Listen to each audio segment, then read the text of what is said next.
ಎಲ್ರಿಗೂ ನಮಸ್ಕಾರ. ಫಸ್ಟ್ ಪಾರ್ಟಲ್ಲೇ ಹೇಳಿದೆ, ಸೆಕೆಂಡ್ ಪಾರ್ಟನ್ನು ಬರುತ್ತೆ ಅಂತ. ಅದೇ ವಿಡಿಯೋನೇ ಈಗ ಕಂಟಿನ್ಯೂ ಮಾಡ್ತಾ ಇದ್ದೀನಿ. ಪಾರ್ಟ್ 2 ಇದು.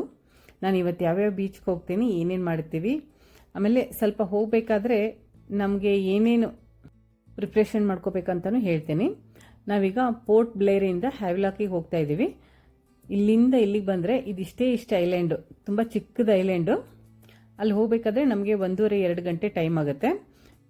1.5-2 ಗಂಟೆ ಜರ್ನಿ ಮಾಡೋ ಅಷ್ಟರಲ್ಲಿ ನಮಗೆ ತುಂಬ ಚಿಕ್ಕ ಐಲ್ಯಾಂಡ್ ಎಲ್ಲ ಕಾಣ್ತಾ ಇರುತ್ತೆ. ಆ ಐಲ್ಯಾಂಡ್ನೆಲ್ಲ ಸ್ವಲ್ಪ ಒಂದು ಐಲ್ಯಾಂಡ್ನ ನಾನು ಝೂಮ್ ಮಾಡಿ ತೋರಿಸ್ತೀನಿ ನೋಡಿ. ಈ ಸಮುದ್ರ ಮಧ್ಯೆ ಹೋಗಬೇಕಾದ್ರೆ ಈ ಥರ ಐಲ್ಯಾಂಡ್ ಎಲ್ಲ ಚಿಕ್ಕ ಐಲ್ಯಾಂಡ್ ಇರುತ್ತೆ. ಈ ಐಲ್ಯಾಂಡ್ಗಳನ್ನೆಲ್ಲ ಚೆನ್ನಾಗಿ ನೋಡ್ಕೊಂಡು ಎಂಜಾಯ್ ಮಾಡ್ಕೊಂಡು ಹೋಗ್ಬೇಕಂದ್ರೆ, ಸಿಕ್ನೆಸ್ ಥರ ಯಾರಿಗಾದ್ರೂ ಆಗ್ತಾ ಇದ್ದರೆ ಅಥವಾ ವಾಮಿಟಿಂಗ್, ಗಾಡೀಲೆಲ್ಲ ಹೋದರೆ ವಾಮಿಟ್ ಆಗ್ತಾ ಇರುತ್ತೆ ನೋಡಿ, ಅವರೆಲ್ಲ ಒಂದು ಟ್ಯಾಬ್ಲೆಟ್ ತೊಗೊಂಡೇ ಕೂತ್ಕೋಬೇಕು. ಇಲ್ಲ ನಮ್ಗೆ ಆ ಥರ ಆಗೋದಿಲ್ಲ ಅಂದರೂ ಒಂದೊಂದು ಟ್ಯಾಬ್ಲೆಟ್ ತೊಗೊಂಡೇ ಈ ಫೇರಿನ ಎಂಜಾಯ್ ಮಾಡಬೇಕು. ಇಲ್ಲಾಂದರೆ ಸ್ವಲ್ಪ ಆ ಥರ ಆಗ್ತಾ ಇರುತ್ತೆ, ಸಿಕ್ನೆಸ್ ಥರ ಬರ್ತಾ ಇರುತ್ತೆ. ನಾವೆಲ್ಲ ಚೆನ್ನಾಗಿ ಎಂಜಾಯ್ ಮಾಡ್ಕೊಂಡು ಬಂದ್ವಿ. ಹಾಗೆ ಅದನ್ನೆಲ್ಲ ಎಂಜಾಯ್ ಮಾಡಬೇಕಂದ್ರೂ ವಿಂಡೋ ಸೀಟ್ ಬಂದರೆ ಇನ್ನೂ ಚೆನ್ನಾಗಿರುತ್ತೆ. ನಾವೀಗ ಹ್ಯಾವ್ಲಾಕಿಗೆ ಬಂದು ರೀಚ್ ಆದ್ವಿ. ಇದಕ್ಕೆ ಇನ್ನೊಂದು ಹೆಸರೇನೆಂದರೆ ಸ್ವರಾಜ್ ದ್ವೀಪ್ ಅಂತ. ಈಗ ಇದನ್ನು ರೀನೇಮ್ ಆಗಿ ಮಾಡಿದ್ದಾರೆ, ಸ್ವರಾಜ್ ದ್ವೀಪ್ ಅಂತ. ನಾನು ಸಿಕ್ನೆಸ್ ಬರೋರಿಗೆ ಟ್ಯಾಬ್ಲೆಟ್ ಹೇಳಿದ್ನಲ್ಲ, ಅದು ಯಾಕೆ ಹೇಳಿದ್ದೇನೆ ಅಂದರೆ, ಒಬ್ಬೊಬ್ಬರಿಗೆ ತುಂಬ ಕಷ್ಟ ಆಗಿಬಿಡುತ್ತೆ. ಆಮೇಲೆ ಇದು ಫೇರಿಯಿಂದ ಇಳಿದ್ಮೇಲೆ ತುಂಬ ಒಂಥರ ಆಗ್ತಾ ಇರುತ್ತೆ. ಆಮೇಲೆ ಇಲ್ಲಿ ತನಕ ಅಷ್ಟೊಂದು ದುಡ್ಡು ಖರ್ಚು ಮಾಡ್ಕೊಂಡು ಬಂದಿರ್ತೀವಿ, ಆಮೇಲೆ ಎಂಜಾಯ್ ಮಾಡೋಕ್ಕೂ ಆಗಲ್ಲ, ಒಂಥರ ಮೂಡ್ ಅಪ್ಸೆಟ್ ಆದಂಗೆ ಆಗಿಬಿಡುತ್ತೆ ಅಂತ ನಾನು ಹೇಳಿದೆ. ಯಾಕಂದರೆ ನಮ್ಮ ಮನೆಯವರು ಎಲ್ರಿಗೂ ಒಂದೊಂದು ಟ್ಯಾಬ್ಲೆಟ್ ಕೊಟ್ಬಿಟ್ಟಿದ್ರು. ನಾವು 7 ಜನ ಬಂದ್ವಲ್ಲ, 7 ಜನಕ್ಕೂ ಒಂದೊಂದು ಟ್ಯಾಬ್ಲೆಟ್ ಕೊಟ್ಟು ನಾವು ಬೆಳಗ್ಗೆನೇ ಎದ್ದು ಟೀ ಕುಡಿದ್ಮೇಲೆ ಈ ಟ್ಯಾಬ್ಲೆಟ್ನ ತೊಗೊಂಡಿದ್ವಿ. ಹಾಗಾಗಿ ನಮಗೆ ಏನೂ ತೊಂದರೆ ಅನ್ನಿಸ್ಲಿಲ್ಲ. ಆಮೇಲೆ ಆರಾಮಾಗಿ ಬಂದ್ವಿ. ಯಾರಾದರೂ ಅಂಡಮಾನ್ ಟೂರ್ ಬರೋರಿಗೆ ಇದು ಯೂಸ್ ಆಗುತ್ತೆ ಅಂತ ನಾನು ಇದನ್ನು ಹೇಳಿದೆ. ನಾನೆಲ್ಲ ಲಗೇಜ್ ಎಲ್ಲ ಪ್ಯಾಕ್ ಮಾಡಬೇಕಾದ್ರೆ ಏನು ಬಟ್ಟೆ ತೊಗೊಳ್ಳೋದು, ಯಾವ ಥರ ಕ್ಲೈಮೇಟ್ ಇರುತ್ತೆ ಅಂತ ತುಂಬ ತಲೆ ಕೆಡಿಸ್ಕೊಂಡೆ. ಯಾರನ್ನ ಕೇಳೋಣ ಅಂತ ಈ ಥರ ಎಲ್ಲ ಅನಿಸ್ತಾ ಇತ್ತು. ಆವಾಗ ನನಗೇನು ಅನಿಸಿದ್ದಂದರೆ, ನಾವು ಈ ಥರ ಏನಾದರೂ ಕ್ಲೂ ಕೊಟ್ಟರೆ ಬರೋರಿಗೆ ಸ್ವಲ್ಪ ಈಸಿ ಆಗುತ್ತೆ ಅಂತ ನಾನು ಹೇಳಿದೆ.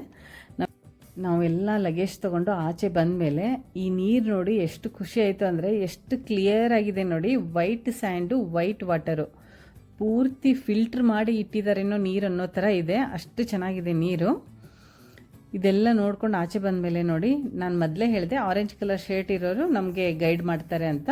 ಅವ್ರು ಆಲ್ರೆಡಿ ಬಂದು ನಿಂತಿದ್ರು. ನಮಗೆ ಒಂದು ಕಾಲ್ ಮಾಡ್ತಾರೆ ಬಂದ ತಕ್ಷಣ, ಸರ್ ನಿಮ್ಮ ಗಾಡಿ ರೆಡಿ ಇದೆ ಅಂತ. ನಾವು ಇವತ್ತಿನ ಪ್ರೋಗ್ರಾಮ್ ಏನು ಮತ್ತು ಎಲ್ಲಿ ಹೋಗ್ತೀವಿ, ಎಷ್ಟು ಗಂಟೆಗೆ ಹೋಗ್ತೀವಿ, ಎಷ್ಟು ಗಂಟೆಗೆ ಬರ್ತೀವಿ, ಅದೆಲ್ಲನೂ ಕ್ಲಿಯರಾಗಿ ಡೀಟೇಲಾಗಿ ಹೇಳ್ತಾರೆ. ನಾವು ಇಲ್ಲಿಂದ ಹೋಟೆಲ್ಗೆ ಹೋದ್ವಿ. ಹೋಟೆಲ್ಗೆ ಹೋದ್ಮೇಲೆ ಎಲ್ಲರೂ ಅವರು ವೆಲ್ಕಮ್ ಮಾಡ್ತಾಯಿದ್ರು. ವೆಲ್ಕಮ್ಗೆ ಅವರು ಒಂದು ತೆಂಗಿನ ಗರಿ, ಅದನ್ನು ರೌಂಡ್ ಮಾಡಿ ಅದಕ್ಕೆ ಒಂದು ದಾಸವಾಳ ಇಟ್ಟಿದ್ರು. ಅದನ್ನು ಎಲ್ಲರೂ ತಲೆ ಮೇಲೆ ಇಟ್ಟು ವೆಲ್ಕಮ್ ಮಾಡ್ತಾಯಿದ್ರು. ಫಸ್ಟಿಗೆ ನನಗೆ ನೋಡ್ತಾ ಇದ್ದಂಗೆ ಏನು ಇಡ್ತಾ ಇದ್ದಾರೆ ಇವ್ರ ತಲೆ ಮೇಲೆ ಅಂದ್ಕೊಂಡೆ.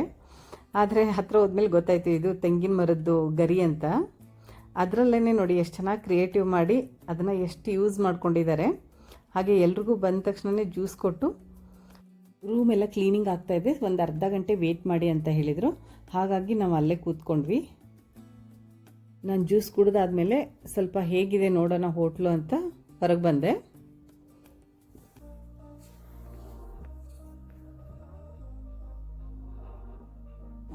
Sparks on quiet streets, two hearts finding where to meet, but life pulled us apart, left me talking to the dark. If I called you tonight, would it feel the same, or have we both moved on to different names?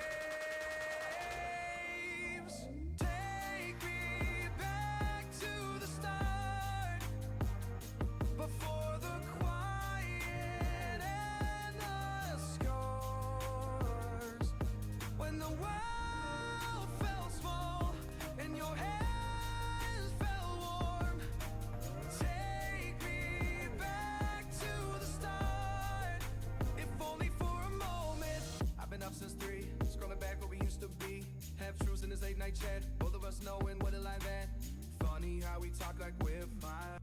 Left right ಎರಡು ಸೈಡನ್ನು ತೆಂಗಿನ ಮರ ತುಂಬ ಚೆನ್ನಾಗಿ ಹಚ್ಚಿದ್ದಾರೆ, ಚೆನ್ನಾಗೂ ಕಾಣಿಸ್ತಾ ಇತ್ತು. ಇಲ್ಲಿ ಸರ ಎಲ್ಲ ಏನು ಕಾಣಿಸ್ತಾ ಇದೆ ನೋಡಿ, ಇದೆಲ್ಲ ಒರಿಜಿನಲ್ ಮುತ್ತು ಮತ್ತು ಹವಳ ಮತ್ತು ಮುತ್ತು ಇದು ತುಂಬ ಫೇಮಸ್ ಇಲ್ಲಿ ಅಂಡಮಾನ್ದಲ್ಲಿ. ಆಮೇಲೆ ಒಂದು ಲೈನ್ಗೆ 5,000 6,000 ಇದೆ. ಒರಿಜಿನಲ್ಲು ಪ್ರೈಸ್ ಜಾಸ್ತಿ ಇರುತ್ತೆ. ಆಮೇಲೆ ನೋಡೋಕ್ಕೆ ಕ್ವಾಲಿಟಿನೂ ತುಂಬ ಚೆನ್ನಾಗಿ ಕಾಣಿಸ್ತಾ ಇತ್ತು. ನಾವು ಇಲ್ಲೇನು ಜಾಸ್ತಿ ಪರ್ಚೇಸ್ ಮಾಡೋದು ಬೇಡ ಅಂತ ಸುಮ್ಮನಾದ್ವಿ. ಆಮೇಲೆ ಲಾಸ್ಟಲ್ಲಿ ಹೋಗ್ಬೇಕಾದ್ರೆ ನೋಡೋಣ, ಇಷ್ಟ ಬಂದರೆ ತೊಗೊಳೋಣ ಅಂತ ಸುಮ್ಮನಾದ್ವಿ. ಅಂದರೆ ಇನ್ನೂ ನಮಗೆ ಟೈಮ್ ಇದೆ.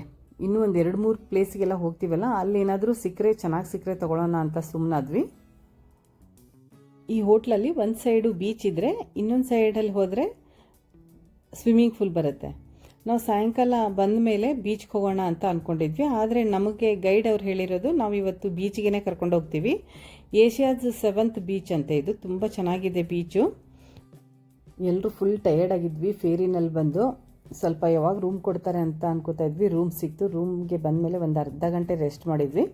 ಅರ್ಧ ಗಂಟೆ ಆದಮೇಲೆ ನಮಗೆ ಮತ್ತೆ 2:30ಗೆ ಹೋಗಬೇಕಾಗಿತ್ತಲ್ಲ, ಮತ್ತೆ ಎದ್ದು ಎಲ್ಲ ಫ್ರೆಶ್ ಅಪ್ ಆಗಿ ರೆಡಿಯಾಗಿ ಹೊರಟ್ವಿ. ಈಗ ಈ ಹೋಟ್ಲಿಂದ ಇಲ್ಲಿ ಬರಬೇಕಂದ್ರೆ 7 ಕಿಲೋಮೀಟರ್ ಆಯಿತು. ಇದೇ ನೋಡಿ ರಾಧಾನಗರ್ ಬೀಚ್. ಇದು Asia's 7th cleanest and beautiful beach ಅಂತೆ. ತುಂಬ ಚೆನ್ನಾಗಿದೆ. ಪಕ್ಕದಲ್ಲೇ ಇಲ್ಲಿ ಇನ್ನೂ ಒಂದು ಬೋರ್ಡ್ ಇದೆ. ಆ ಬೋರ್ಡಲ್ಲಿ ಸೇಫ್ ಸ್ವಿಮ್ಮಿಂಗ್ ಝೋನ್ ಅಂತ ಹಾಕಿದ್ದಾರೆ. ಅಂದರೆ ಇದು ಸ್ವಿಮ್ಮಿಂಗ್ ಬರದೇ ಇದ್ರೂ, ಸ್ವಿಮ್ಮಿಂಗ್ ಬಂದರೆ ಸರಿ, ಬರದೇ ಇದ್ರೂ ತುಂಬ ಸೇಫ್ ಆಗಿದೆ ಈ ಬೀಚು ಅಂತ ಬೋರ್ಡಲ್ಲಿ ಹಾಕಿದ್ರು. ಆಮೇಲೆ ಮಾರ್ಕನ್ನು ಮಾಡಿದ್ದಾರೆ ನೋಡಿ.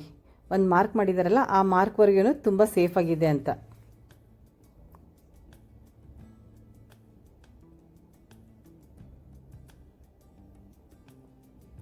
ಇಲ್ಲಿ ಸ್ಯಾಂಡ್ ನೋಡಿ ಫುಲ್ ವೈಟ್ ಆಗಿದೆ. ಆಮೇಲೆ ಇಲ್ಲಿ ವಾಟರನ್ನು ತುಂಬ ತಿಳಿಯಾಗಿ ವೈಟ್ ಕಲರ್ ಆಗೇನೆ ಇದೆ. ಇದು ಸನ್ಸೆಟ್ ಪಾಯಿಂಟಿಗೂ ತುಂಬ ಚೆನ್ನಾಗಿದೆ. ಸನ್ಸೆಟ್ ಪಾಯಿಂಟನ್ನು ತುಂಬ ಚೆನ್ನಾಗಿದೆ ಇಲ್ಲಿ. ಮತ್ತು ಇಲ್ಲೆಲ್ಲ ಫೋಟೋಶೂಟ್ಗೆ ತುಂಬ ಜನ ಬರ್ತಾರೆ. ನಮಗೂ ಗೊತ್ತಿರಲಿಲ್ಲ ಫೋಟೋಶೂಟ್ ಇರುತ್ತೆ ಅಂತ. ನಮಗೆ ಯಾವ ಟ್ರಾವೆಲ್ಸಿಂದ ಬುಕ್ ಆಗಿತ್ತೋ ಅವರು ಕಾಂಪ್ಲಿಮೆಂಟ್ರಿ ಆಗಿ ನಮಗೆ ಫೋಟೋಶೂಟ್ ಇಟ್ಕೊಂಡಿದ್ರು. ಫೋಟೋಶೂಟ್ ಇತ್ತು ಅಂದರೆ 5 ಫೋಟೋ ಕಾಂಪ್ಲಿಮೆಂಟ್ರಿ ಆಗಿರುತ್ತೆ. ಎಕ್ಸ್ಟ್ರಾ ಏನಾದರೂ ಬೇಕಂದರೆ ನಾವು ಒಂದು ಫೋಟೋಗೆ 100 ರೂಪೀಸ್ ಪೇ ಮಾಡಬೇಕಂತ ಹೇಳ್ತಾಯಿದ್ರು. ಫ್ಯಾಮ್ಲಿ ಫೋಟೋ ಆಮೇಲೆ ಸಿಂಗಲ್ ತೆಗೆಸ್ಕೋತೀವಿ ಅಂದರೆ ಸಿಂಗಲ್ಲು, ಈ ಥರ ತುಂಬ ಚೆನ್ನಾಗಿ ತೆಗಿತಾಯಿದ್ರು. ಪ್ರೊಫೆಷ್ನಲ್ ಫೋಟೋಗ್ರಾಫರ್ ಅವರು ತುಂಬ ಚೆನ್ನಾಗಿ ತೆಗೆದಿದ್ದಾರೆ ಫೋಟೋ ಮಾತ್ರ.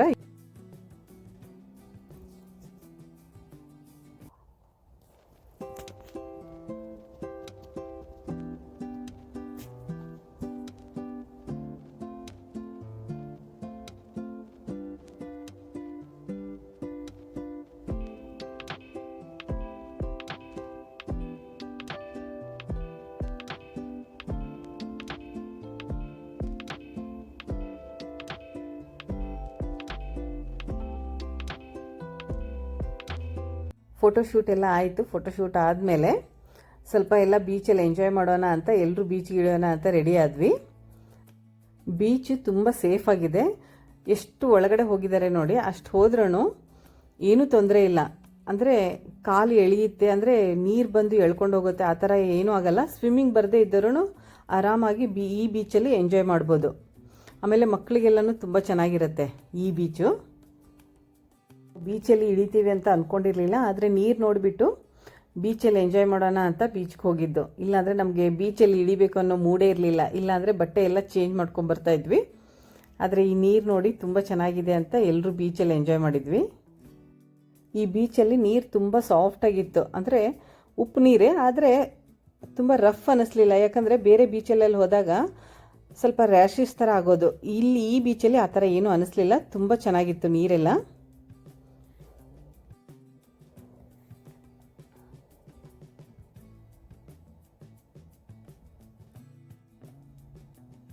ಈ ಮರ ಯಾವ ಕಾಲದ್ದು ಏನೋ ತುಂಬ ಗಟ್ಟಿಯಾಗಿ ತುಂಬ ಎತ್ತರಕ್ಕೆ ಇತ್ತು. ಎಲ್ಲ ಮರನೂ ಒಂದೇ ಹೈಟಲ್ಲಿ ಮೇಲ್ ಹೋಗಿ ಒಂದ್ಕೊಂದು ಜಾಯಿಂಟ್ ಆಗಿ ಈ ಗ್ರೀನ್ ಕಲರ್ ಚಪ್ರ ಹಾಕ್ತಾರೆ ನೋಡಿ ಮದುವೆ ಮನೆಯಲ್ಲಿ, ಆ ಥರ ಕಾಣ್ತಾ ಇತ್ತು ಮೇಲ್ಗಡೆ ಎಲ್ಲ. ತುಂಬ ಚೆನ್ನಾಗಿ ಕಾಣಿಸ್ತಾ ಇತ್ತು. ನಾವು ಬರಬೇಕಾದ್ರೆ ಯಾರೂ ಜನ ಇರಲಿಲ್ಲ ಅಷ್ಟೊಂದು. ನಾವು ಹೋಗ್ಬೇಕಾದ್ರೆ ನೋಡಿ ಸಾಯಂಕಾಲ ಆಗ್ತಾ ಇದ್ದಂಗೆ ತುಂಬ ಜನ ಬಂದರು. ಆಮೇಲೆ ಯಾವುದು ಶಾಪ್ ಓಪನ್ ಇರಲಿಲ್ಲ ನಾವು ಬರಬೇಕಾದ್ರೆ. ಸಾಯಂಕಾಲ ಆಗ್ತಾ ಎಲ್ಲ ಅಂಗಡಿನೂ ಓಪನ್ ಆಗಿತ್ತು. ಎಲ್ಲರೂ ಟೀ ಕುಡಿಬೇಕು ಅಂತ ಒಂದು ಟೀ ಅಂಗಡಿಗೆ ಹೋದರು, ಅಲ್ಲೇ ಪಕ್ಕದಲ್ಲಿರೋ ಟೀ ಅಂಗಡಿಗೆ. ನಾನು ನಮ್ಮ ಫ್ರೆಂಡು ಉಮಾ ಇಲ್ಲಿ ಏನೋ ಪರ್ಸ್ ಎಲ್ಲ ಚೆನ್ನಾಗಿ ಕಾಣಿಸ್ತಾ ಇದೆ ಅಂತ ಒಳಗೋದ್ವಿ. ಇದು ಮುತ್ತಿಂದು ಪೂರ್ತಿ ಹ್ಯಾಂಡ್ ಮೇಡು, ತುಂಬ ಚೆನ್ನಾಗಿ ಮಾಡಿದ್ದಾರೆ. ಇದು ಎಷ್ಟು ಅಂತ ಕೇಳೋಣ ಅಂತ ಅವ್ರನ್ನ ಒಳಗಡೆ ಹೋದ್ವಿ. ಅಲ್ಲಿ ತುಂಬ ವೆರೈಟಿ ಹಾಕಿದ್ರು. ಅದೆಲ್ಲ ನೋಡ್ತಾ ಇದ್ವಿ ಯಾವ್ದು ಚೆನ್ನಾಗಿದೆ ಅಂತ.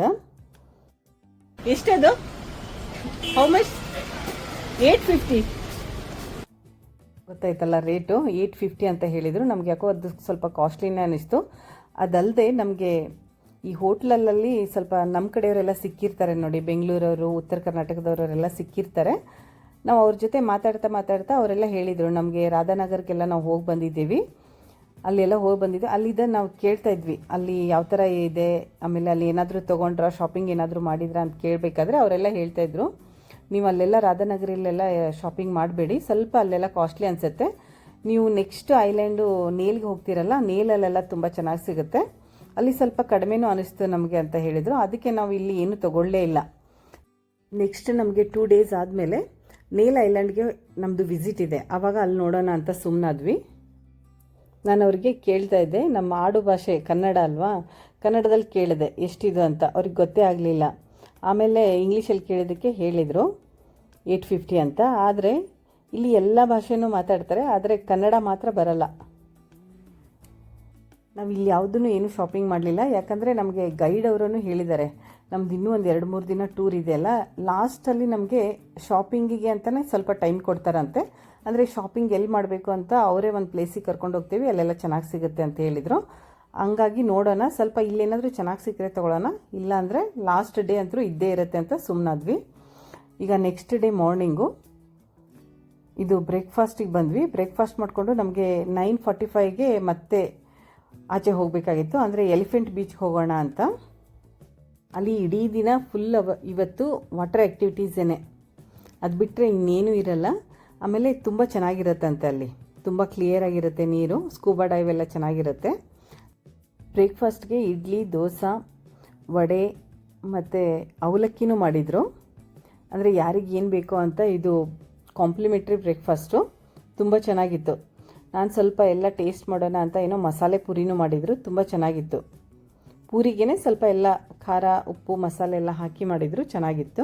ಆಮೇಲೆ ಜಾಸ್ತಿ ಫ್ರೂಟ್ಸ್ ತಿಂತಾಯಿದ್ವಿ, ಯಾಕಂದರೆ ಅಲ್ಲಿ ತುಂಬ ಬಿಸಿಲಿರೋದ್ರಿಂದ ಸ್ವಲ್ಪ ಫ್ರೂಟ್ಸ್ ಎಲ್ಲ ತಿಂದರೆ ಚೆನ್ನಾಗಿರುತ್ತೆ ಅಂತ ಸ್ವಲ್ಪ ಜಾಸ್ತಿ ಫ್ರೂಟ್ಸ್ ಎಲ್ಲ ತಿಂದು ಹೋಗ್ತಾಯಿದ್ವಿ ಆಚೆಗೆ. ಬೇಗ ತಿಂಡಿ ಮುಗಿಸ್ಕೊಂಡು ರೆಡಿ ಆಗೋಣ ಅಂತ ಹೋದ್ವಿ. ಎಲ್ಲರೂ ಇವತ್ತು ನಾವು ಜರ್ಸಿ ಕ್ಲಾತ್ಸ್ ಬಟ್ಟೆನೇ ಹಾಕೋಣ ಅಂತ ಅಂದ್ಕೊಂಡ್ವಿ, ಯಾಕಂದರೆ ಇವತ್ತು ಇಡೀ ದಿನ ನೀರಲ್ಲೇ ಇರ್ತೀವಿ, ಪೂರ್ತಿ ಗೇಮ್ ಇರೋದೆಲ್ಲ ನೀರಲ್ಲೇ. ಹಾಗಾಗಿ ಜರ್ಸಿ ಹಾಕ್ಕೊಂಡ್ರೆ ನಮಗೆ ನೀರನ್ನು ಬಟ್ಟೆಗೆ ಅಂಟ್ಕೊಳ್ಳಲ್ಲ, ಮತ್ತು ಬೇಗನೂ ಒಣಗುತ್ತೆ ಅಂತ ಎಲ್ಲರೂ ಜರ್ಸಿ ಹಾಕ್ಕೊಂಡೇ ಹೋದ್ವಿ. ಇಲ್ಲಾಂದರೆ ಒಂದು ಬಟ್ಟೆ ಇಲ್ಲಿಂದ ಹಾಕ್ಕೊಂಡೋದ್ರೆ ಮತ್ತೆ ಅಲ್ಲಿ ಹೋಗಿ ಬಟ್ಟೆ ಚೇಂಜ್ ಮಾಡಬೇಕು, ಮತ್ತೆ ಬರಬೇಕಾದ್ರೆ ಬಟ್ಟೆ ಚೇಂಜ್ ಮಾಡಬೇಕು, ಅದೆಲ್ಲ ಬೇಡ ಅಂತ ಇದೊಂದೇ ಹಾಕ್ಕೊಂಡು ಹೋದ್ವಿ. ಬಟ್ಟೆ ಚೇಂಜ್ ಮಾಡೋದ್ರಲ್ಲೇ ಟೈಮ್ ಜಾಸ್ತಿ ಹೋಗ್ಬಿಡುತ್ತೆ ಅಂತ ನಾವು ಈ ಥರ ಪ್ಲ್ಯಾನ್ ಮಾಡ್ಕೊಂಡ್ವಿ. ರಿಸೆಪ್ಷನಲ್ಲಿ ಕೀ ಕೊಟ್ಟೆ, ಯಾಕಂದರೆ ಬರೋ ಅಷ್ಟೊತ್ತಿಗೆ ಅವರೆಲ್ಲ ರೂಮ್ನ ಕ್ಲೀನ್ ಮಾಡಿರ್ತಾರೆ, ಒಂದು ಸ್ವಲ್ಪ ಬಂದಮೇಲೆ ರಿಲ್ಯಾಕ್ಸ್ ಅನಿಸುತ್ತೆ ರೂಮ್ ಕ್ಲೀನಾಗಿದ್ದರೆ ಅಂತ. ಅವರು ರೂಮ್ ಕ್ಲೀನ್ ಮಾಡಬೇಕಂದ್ರೆ ನಮ್ಮ ಬಟ್ಟೆ ಆಗಲಿ ನಮ್ಮ ಬ್ಯಾಗಲ್ಲಿ ಯಾವುದೂ ಓಪನ್ ಇಡಬಾರ್ದು, ನೀಟಾಗಿ ನಾವು ಪ್ಯಾಕ್ ಮಾಡಿ ಬಂದರೆ ಅವರು ನೀಟಾಗಿ ಕ್ಲೀನ್ ಮಾಡಿ ಇಟ್ಟಿರ್ತಾರೆ ಬರೋ ಅಷ್ಟೊತ್ತಿಗೆ ರೂಮ್ನ. ನಾವೀಗ ಎಲಿಫೆಂಟ್ ಬೀಚ್ಗೆ ಹೋಗ್ಬೇಕಂದ್ರೆ ಬೋಟಲ್ಲಿ ಹೋಗ್ಬೇಕಂತೆ. ಈಗ ಇಲ್ಲಿ ಇವರು ಎಕ್ಸ್ಪ್ಲೇನ್ ಮಾಡ್ತಾ ಇದ್ದಾರೆ ನೋಡಿ, ಯಾವುದ್ಯಾವುದು ವಾಟರ್ ಆ್ಯಕ್ಟಿವಿಟೀಸ್ ಇದೆ, ಮತ್ತು ಇಲ್ಲೇ ಟಿಕೆಟ್ ತೊಗೊಂಡು ಹೋಗ್ಬೇಕಂತೆ. ನಾವು ಇಲ್ಲೇ ಟಿಕೆಟ್ ತೊಗೊಂಡು ಹೋದರೆ ಈ ಸ್ಕೂಬಾ ಡೈವ್ ಎಲ್ಲ ಮಾಡೋದಾದರೆ ಮಾಡಬೇಕು, ಇಲ್ಲಾಂದರೆ ಮಾಡಲಿಲ್ಲ ಅಂದ್ರೂ ನಿಮಗೆ ದುಡ್ಡು ವಾಪಸ್ ಕೊಡ್ತಾರೆ, ಸ್ವಲ್ಪ ಅಮೌಂಟ್ನ ಕಟ್ ಮಾಡಿ ಮಿಕ್ಕಿರೋದನ್ನ ವಾಪಸ್ ಕೊಡ್ತಾರೆ. ಈ ಬನಾನಾ ಬೋಟ್ ಎಲ್ಲ ಇರುತ್ತೆ ನೋಡಿ, ಬನಾನಾ ಬೋಟು, ಈ ಚಿಕ್ಕ ಗೇಮ್ ಎಲ್ಲ ಇರುತ್ತಲ್ಲ, ಅದರದ್ದೆಲ್ಲ ಫುಲ್ ರೀಫಂಡ್ ಆಗುತ್ತೆ. ಅಂದರೆ ಅದು ಟಿಕೆಟಿಗೆ ಏನು ರೇಟ್ ಇರುತ್ತೆ ಅದೇ ರೇಟ್ನ ವಾಪಸ್ ಕೊಡ್ತಾರೆ. ಇವರೆಲ್ಲ ನಿಂತಿರೋದೀಗ ಟಿಕೆಟ್ ತೊಗೊಳಕ್ಕೆ, ಮತ್ತು ಬೋಟ್ಗೋಸ್ಕರನೂ ವೇಟ್ ಮಾಡ್ತಾಯಿದ್ರು. ನಾವು ಬೋಟ್ಗೋಸ್ಕರ ವೇಟ್ ಮಾಡ್ತಾಯಿದ್ವಿ. ನಾವು ಸ್ಪೀಡ್ ಬೋಟ್ನ ತೊಗೊಂಡ್ವಿ. ಸ್ಪೀಡ್ ಬೋಟ್ ಆದರೆ ಒಂದು 20 ಮಿನಿಟ್ಸಲ್ಲಿ ಹೋಗುತ್ತೆ, ನಾರ್ಮಲ್ ಬೋಟ್ ಆದರೆ ಒಂದು 45 ಮಿನಿಟ್ಸಲ್ಲಿ ಹೋಗುತ್ತಂತೆ. ನಾವಿದು ಬುಲೆಟ್ ಸ್ಪೀಡ್ ಬೋಟ್ ಅಂತ ತೊಗೊಂಡ್ವಿ, ಒಂದು 20 ಮಿನಿಟ್ಸಲ್ಲಿ ಬೇಗನೆ ಹೋದ್ವಿ. ಇದಿಷ್ಟು ಸ್ಪೀಡ್ ಹೋಗ್ತಾ ಇದೆ ಅಂದ್ರೇ ನಮ್ಗೆ ಕುತ್ಕೊಳ್ಳೋಕ್ಕಾಗ್ತಾ ಇರಲಿಲ್ಲ, ಯಾಕಂದರೆ ತುಂಬ ಬಿಸಿಲಿತ್ತು. ನನ್ನ ಮಗಳು ನೋಡಿ ಅಲ್ಲಿ ಟವೆಲ್ನ ಯಾವ ಥರ ಮುಚ್ಕೊಂಡಿದ್ದಾಳೆ, ಬಿಸಿಲು ತುಂಬ ಬರ್ತಾ ಇದೆ ಅಂತ ವೈಟ್ ಕಲರ್ ಟವೆಲ್ನ ಮುಖಕ್ಕೆಲ್ಲ ಮುಚ್ಕೊಂಡು ಕೂತ್ಕೊಂಡಿದ್ದಾಳೆ. ನಾವು ಬರಬೇಕಾದ್ರೇ 2 ಲೀಟರ್ ನೀರು ತೊಗೊಂಬಂದಿದ್ವಿ, ಯಾಕಂದರೆ ಅವ್ರು ನಮ್ಗೆ ಅಲ್ಲೇ ಹೇಳಿದರು, ಅಲ್ಲಿ ನಿಮಗೆ ನೀರು ತುಂಬ ಕಾಸ್ಟ್ಲಿ ಆಗುತ್ತೆ, ಯಾಕಂದರೆ 2 ಲೀಟರ್ ನೀರಿಗೆ 100 ರೂಪಾಯಿ ಆಗುತ್ತೆ, ನೀವು ಇಲ್ಲಿಂದನೇ ತೊಗೊಂಡು ಹೋಗ್ರಿ ಅಂತ. ನಾವು ಅಲ್ಲಿಂದ ನೀರು ಮತ್ತು ಸ್ವಲ್ಪ ಜ್ಯೂಸು, ಅಂದರೆ ನಾವು ಮೊದಲೇ ಬರಬೇಕಾದ್ರೇ ಸ್ವಲ್ಪ ಜ್ಯೂಸು ಸ್ನ್ಯಾಕ್ಸ್ ಎಲ್ಲ ತೊಗೊಂಡಿದ್ವಲ್ಲ, ಅದನ್ನೇ ಸ್ವಲ್ಪ ಎಲ್ಲ ಇಟ್ಕೊಂಬಂದಿದ್ವಿ. ಹಾಗಾಗಿ ನಮಗೆ ಸ್ವಲ್ಪ ಅನುಕೂಲ ಆಯಿತು, ಯಾಕಂದರೆ ವಾಟರ್ ಗೇಮ್ ಆಡಿ ಬಂದಮೇಲೆ ತುಂಬ ಹಸಿವು ಅನಿಸುತ್ತೆ, ಆಮೇಲೆ ತುಂಬ ಬಾಯಾರಿಕಾಗುತ್ತೆ. ಅವಾಗೆಲ್ಲ ಏನಾದರೂ ಬೇಕು ಅನಿಸುತ್ತೆ. ಆವಾಗ ಒಂದೊಂದು ಸರಿ ಅಂಗಡಿ ಓಪನ್ ಇರುತ್ತೆ, ಓಪನ್ ಇರಲ್ಲ, ಯಾಕಂದರೆ ಇಲ್ಲಿ 3:30ಗೆ ಎಲ್ಲ ಕ್ಲೋಸ್ ಆಗಿಬಿಡುತ್ತೆ, 3:30ಗೆ ಯಾರೂ ಇರಲ್ಲ ಇಲ್ಲಿ. ಮತ್ತು ಇಲ್ಲಿ 3 hours ಗೇಮ್ ಮಾತ್ರ ಇರುತ್ತೆ. ನಮಗೆ ಟೈಮಿಂಗ್ ಎಷ್ಟು ಕೊಟ್ಟಿರ್ತಾರೆ ಅಂದರೆ, ನಾವಿಲ್ಲಿ ಎಲಿಫೆಂಟ್ ಬೀಚ್ ರೀಚ್ ಆದಮೇಲೆ 3 ಅವರ್ಸ್ ಇರುತ್ತೆ. ನೀವು ಏನೇ ಗೇಮ್ ಆಡಿದ್ರೂ 3 ಅವರ್ಸಲ್ಲಿ ಮುಗಿಸ್ಬೇಕು. ನಾವಿಲ್ಲಿ 12 ಗಂಟೆಗೆ ಬಂದ್ವಿ, 3ವರೆಗೆಲ್ಲ ಕ್ಲೋಸು. ಇಲ್ಲಿ ನೀರು ಯಾವ ಕಲರ್ ಕಾಣಿಸ್ತಾ ಇದೆ ನೋಡಿ, ಈಗ ನ್ಯಾಚುರಲ್ ಎಮರಾಲ್ಡ್ ಇರುತ್ತೆ ನೋಡಿ, ಅದೇ ಕಲರ್ ಕಾಣಿಸ್ತಾ ಇದೆ. ತಿಳಿ ಕಲರ್ ಇರುತ್ತೆ ನೋಡಿ, ಲೈಟ್ ಗ್ರೀನ್ ಕಲರ್ ಇರುತ್ತಲ್ಲ, ಆ ಥರ ಕಾಣಿಸ್ತಾ ಇದೆ. ಇಲ್ಲಿ ನಾವು ಬಂದಮೇಲೆ ಇವ್ರು ಹೇಳಿದರು ನಮಗೆ ಒಂದು ಲಾಕರ್ ತೊಗೋಬೇಕು, ಲಾಕರಲ್ಲಿ ನಿಮ್ಮ ಬ್ಯಾಗು, ನಿಮ್ಮ ಪರ್ಸು, ನಿಮ್ಮ ಫೋನ್ ಎಲ್ಲ ಇಲ್ಲೇ ಇಡಬೇಕು ಅಂತ. ಫೋನ್ ಇಲ್ಲೇ ಇಟ್ಟು ಹೋಗಿರೋದ್ರಿಂದ ನಮಗೆ ಯಾವುದು ಫೋಟೋ ಮೇಲೆ ಈ ವಿಡಿಯೋ ಮಾಡ್ಕೊಳಕ್ಕಾಗಲಿಲ್ಲ. ನಾವೇ ಫೋಟೋ ವಿಡಿಯೋ ಎಲ್ಲ ಕೊಡ್ತೀವಿ ಅಂತ ಹೇಳಿದರು. ನಾವು ಗೇಮ್ ಎಲ್ಲ ಮುಗಿಸ್ಕೊಂಡು ಬಂದ್ವಿ, ಆದರೆ ನಮಗೆ ಫೋಟೋ ವಿಡಿಯೋ ಯಾವುದೂ ಕೊಡಲಿಲ್ಲ. ಅವರು ಬರೀ ಫೋಟೋ ಮಾತ್ರ ಕೊಟ್ಟಿದ್ದಾರೆ. ನಾನು ಇದ್ರದ್ದು ಫೋಟೋ, ನಾವು ಈ ಗೇಮ್ ಏನೇನು ಆಡಿದ್ವಿ ಇದರಲ್ಲಿ ಎಲಿಫೆಂಟ್ ಬೀಚಲ್ಲಿ ಏನೇನು ಗೇಮ್ ಆಡಿದ್ವಿ ಅದು ಲಾಸ್ಟಲ್ಲಿ ನಿಮಗೆ ಫೋಟೋ ಹಾಕಿದ್ದೀನಿ. ಯಾಕಂದರೆ ಅವ್ರು ಕೊಟ್ಟಿರೋ ಫೋಟೋಗೆ ನನ್ನ ವೀಡಿಯೋಗೆ ಮ್ಯಾಚ್ ಆಗ್ತಾ ಇರಲಿಲ್ಲ, ಅದಕ್ಕೆ ನಾನು ಅದನ್ನು ಲಾಸ್ಟಲ್ಲಿ ಹಾಕಿದ್ದೀನಿ. ಫಸ್ಟಿಗೆ ನಾವು ಇಲ್ಲಿ ಸ್ನಾರ್ಕ್ಲಿಂಗ್ ಅಂತ ಒಂದು ವಾಟರ್ ಆ್ಯಕ್ಟಿವಿಟೀಸ್ ಮಾಡಿದ್ವಿ, ಅದು ತುಂಬ ಚೆನ್ನಾಗಿತ್ತು. ಫಿಶ್ ಎಲ್ಲ ತುಂಬ ಹತ್ತಿರ, ಅಂದರೆ ತುಂಬ ನಮ್ಮ ಸುತ್ತಲೂ ಇರ್ತವೆ ಫಿಶ್ಶು, ಅಷ್ಟು ಚೆನ್ನಾಗಿತ್ತು. ಆಮೇಲೆ ಅದಕ್ಕೆ ಫುಡ್ ಹಾಕಕ್ಕೆ ಕೊಟ್ಟಿದ್ರು ನಮಗೆ. ಆ ಫುಡ್ ಎಲ್ಲ ಹಾಕಿದರೆ ಅದು ನಮ್ಮ ಹತ್ರನೇ ಬಂದು ಎಲ್ಲ ತಿಂತಾಯಿತ್ತು. ಆಮೇಲೆ ನಮ್ಮ ಜೊತೆಗೇ ಇದ್ದಾವೇನೋ ಅಂತ ಅನಿಸ್ತಾಯಿತ್ತು. ಆಮೇಲೆ ಸ್ವಿಮ್ಮಿಂಗ್ ಮಾಡಲಿಲ್ಲ ಅಂದ್ರೂ ಇಬ್ಬರು ಇರ್ತಾರೆ ನಮ್ಮ ಜೊತೆ, ಇಬ್ಬರು ಗೈಡ್ಗಳು ಇರ್ತಾರೆ, ಅವ್ರು ಕರ್ಕೊಂಡು ಹೋಗ್ತಾರೆ ಒಳಗಡೆ, ನೀರು ಒಳಗಡೆ ಕರ್ಕೊಂಡು ಹೋಗ್ತಾರೆ. ಏನೂ ತೊಂದರೆ ಅನಿಸಲ್ಲ, ಆರಾಮಾಗಿ ಇದನ್ನು ಮಾಡ್ಬೋದು. ತುಂಬ ಚೆನ್ನಾಗಿತ್ತಿದು. ಇನ್ನೊಂದು ಯಾವ್ದು ಮಾಡಿದ್ವಿ ಅಂದರೆ ಇದು ಸ್ಕೂಬಾ ಡೈವ್ ಇರುತ್ತಲ್ಲ, ಅದೇ ಥರನೇ ಇದು, ಆದರೆ ಅಂಡರ್ಗ್ರೌಂಡ್ ಸ್ಕೂಟಿ ಅಂತ. ಅಂದರೆ ಸ್ಕೂಟಿ ಮೇಲೆ ಕೂತ್ಕೊಂಡಿರ್ತೀವಿ, ಅವರು ನಿಧಾನಕ್ಕೆ ಕೆಳಗೆ ಕರ್ಕೊಂಡೋಗಿ ಎಲ್ಲ ತೋರಿಸ್ಕೊಂಬರ್ತಾರೆ. ಅದ್ರ ಬದಲಿ ನಾವು ಸೀ ವಾಕ್ ಮಾಡಿದರೆ ಚೆನ್ನಾಗಿರ್ತಿತ್ತೇನೋ ಅಂತ ಅನ್ನಿಸ್ತು. ಸೀ ವಾಕ್ ಅಥವಾ ಸ್ಕೂಬಾ ಡೈವಿಂಗ್ ಮಾಡಿದರೂ ಚೆನ್ನಾಗಿರ್ತಿತ್ತು. ಯಾಕಂದರೆ ನಾವು ಸ್ಕೂಬಾ ಡೈವ್ ಒಂದ್ಸರಿ ಮಾಡಿದ್ವಿ, ಅದಕ್ಕೆ ಇದೇನೋ ಹೊಸದಿದೆಯಲ್ಲ ಅಂತ ಇದನ್ನು ನೋಡಿದ್ವಿ. ಇದು ಚೆನ್ನಾಗೇ ಇತ್ತು. 3:30 ಅಲ್ಲಿ ಯಾರೂ ಇರಲ್ಲ, ಎಲ್ಲರೂ ಆಚೆ ಬಂದರು. ಆಮೇಲೆ ನಾವು ಸ್ವಲ್ಪ ಬಾಳೆಹಣ್ಣೆಲ್ಲ ತೊಗೊಂಡು ಹೋಗೋಣ ಅಂತ ಬಾಳೆಹಣ್ಣು ತೊಗೊಂಡು ಹೋಗ್ತಾ ಇದ್ವಿ. 1 ಡಜನ್ಗೆ 60 ರೂಪಾಯಿ ಅಂತೆ. ಆಮೇಲೆ ಈ ಹಣ್ಣು ಬೇರೆನೇ ಇತ್ತು, ಇದರಲ್ಲಿ ಬೀಜ ಇತ್ತು. ಈ ಬಾಳೆಹಣ್ಣಲ್ಲಿ ಬೀಜ ಇತ್ತು, 3 ಬೀಜ ಅಥವಾ 2 ಬೀಜ ಸಿಗೋದು ಒಂದು ಬಾಳೆಹಣ್ಣು ತಿಂದಾಗ. ನಮಗೆ ಸೌತೆಕಾಯಿ ಬೇಕಂತ ಹೋಗಿದ್ವಿ, ಆದರೆ ಸಿಗಲಿಲ್ಲ, ಬಾಳೆಹಣ್ಣು ಸಿಕ್ಕಿತ್ತು. ಆದರೆ ಇಲ್ಲಿ ಮಾರ್ಕೆಟ್ ಇದೆ, ಈ ಮಾರ್ಕೆಟಲ್ಲಿ ಸಿಗ್ಬೋದು ಅಂತ ಒಳಗಡೆ ಹೋದ್ವಿ. ಹೋಗಿ ನೋಡಿದರೆ ಎಲ್ಲ ತರಕಾರಿ ತುಂಬ ಫ್ರೆಶ್ ಆಗಿತ್ತು. ಯಾಕಂದರೆ ಇಲ್ಲಿ ತರಕಾರಿ ಬರೋದೆಲ್ಲ ಆಚೆ ಕಡೆಯಿಂದಾನೆ, ಜಾಸ್ತಿ ಇವರೇನು ಬೆಳೆಯಲ್ಲ. ಫ್ರೆಶ್ ಐತೆ ತರಕಾರಿ. ಆರೆಂಜ್ ಹೆಂಗೆ ಕೇಳ್ರಿ? ಆರೆಂಜ್ ಭಯ ಕಿತ್ತಾ ಇಸ್ತಾ ಕೆಜಿ.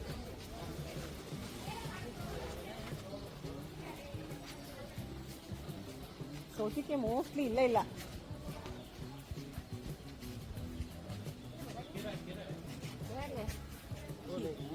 कुकुम्बर आंटी, हाँ कितना केजी? हाँ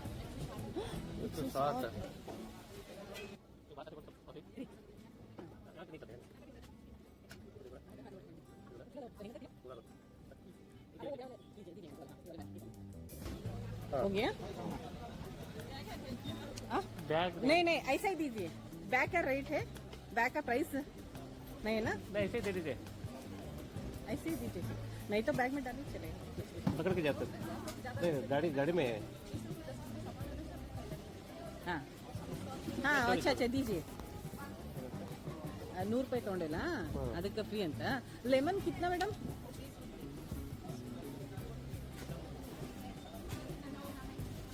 ಅಂದ್ರೆ ಪರವಾಗಿಲ್ಲ, ಬೇರೆ ಕಡೆಯಿಂದ ಬಂದ್ರು. आप किधर से आते हैं मैडम? इधर ये सब किधर से आता है? ये सब इधर मिलेगा, इधर मिलेगा. हाँ मैंगो, लोकल मैंगो स्वीट है,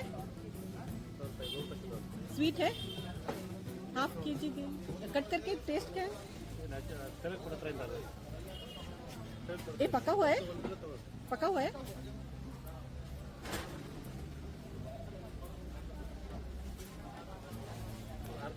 थोड़ा सा मैडम नहीं चाहिए, वो नहीं खाएगा हम सब. इधर ರೀ ತಿನ್ಬೇಕಲ್ಲ ಎಲ್ಲರೂ. एक दिन थोड़ा गपा नहीं ये वाला चाहिए. खाने के लिए लोकल का है. लोकल देना पड़ता है.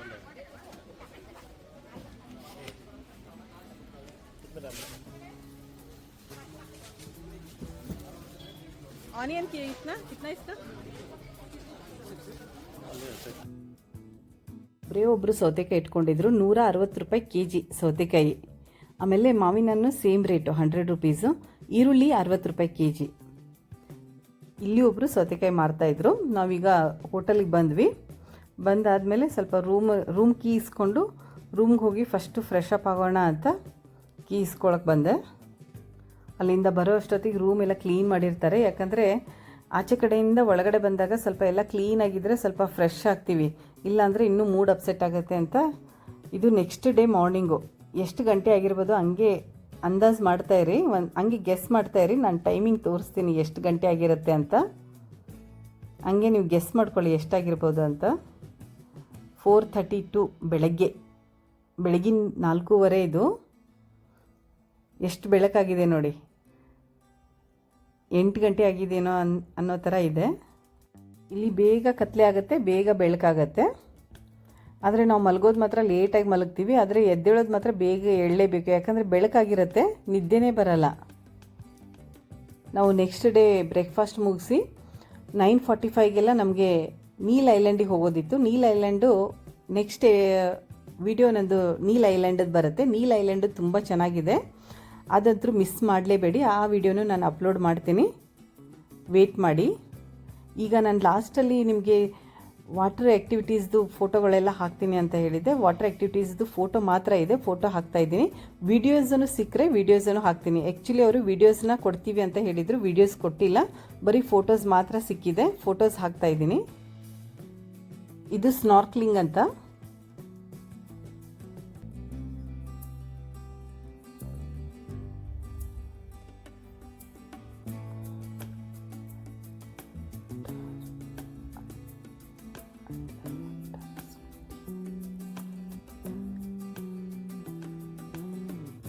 ಇದು ನೋಡಿ ಅಂಡರ್ಗ್ರೌಂಡ್ ಸ್ಕೂಟಿ ಅಂತ. ಇದು ಸ್ಕೂಬಾ ಡೈವ್ ಮಾಡೋಕ್ಕಾಗಲ್ಲ ಅಂದವರು ಇದನ್ನು ಮಾಡ್ಬೋದು. ಇದು ಚೆನ್ನಾಗಿರುತ್ತೆ, ರಿಸ್ಕ್ ಏನಿರಲ್ಲ. ಈ ವಿಡಿಯೋ ಇಷ್ಟ ಆದರೆ ಲೈಕ್ ಮಾಡಿ, ಶೇರ್ ಮಾಡಿ, ಸಬ್ಸ್ಕ್ರೈಬ್ ಮಾಡಿ. ಸಬ್ಸ್ಕ್ರೈಬ್ ಆದಮೇಲೆ ಆಲ್ ಬಟನ್ನ ಪ್ರೆಸ್ ಮಾಡೋದನ್ನ ಬರಿಬೇಡಿ. ನೆಕ್ಸ್ಟ್ ವಿಡಿಯೋ ನೀಲ್ ಐಲ್ಯಾಂಡನ್ನು ಬರುತ್ತೆ, ವೇಟ್ ಮಾಡಿ. ಈ ವಿಡಿಯೋ ನಿಮ್ಮ ಫ್ರೆಂಡ್ಸ್ ಆ್ಯಂಡ್ ಫ್ಯಾಮಿಲಿ ಮೆಂಬರ್ಸ್ಗೆಲ್ಲ ಶೇರ್ ಮಾಡಿ. Thank you. See you again. Bye.